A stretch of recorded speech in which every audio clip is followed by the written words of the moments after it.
Ito guys yung mga sasabihin kong posibleng mga dahilan kung bakit wala ka pang ads on Reels. So makinig kayong mabuti. Ang ads on Reels pala guys para sa mga katulad nating baguhan o mga bagong content creators. Binibigay lang yan ni Facebook or ini-invite lang po tayo. Kaya wala po yan sa monetization tools natin. Makikita lang po natin yan once na na-invite na po tayo dito. So unang dahilan guys, no, kung wala pa tayong ads on Reels. Unang-una, hindi tayo nag-upload palagi kahit isang video sa isang araw man lang.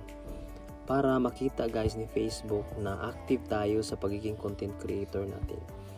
Pangalawa guys, makipag-engage po tayo sa mga kapwa natin content creator na dapat yung nakikita nating video guys ay pinapanood natin, no, bago tayo mag-react or pwedeng mag-share, comment.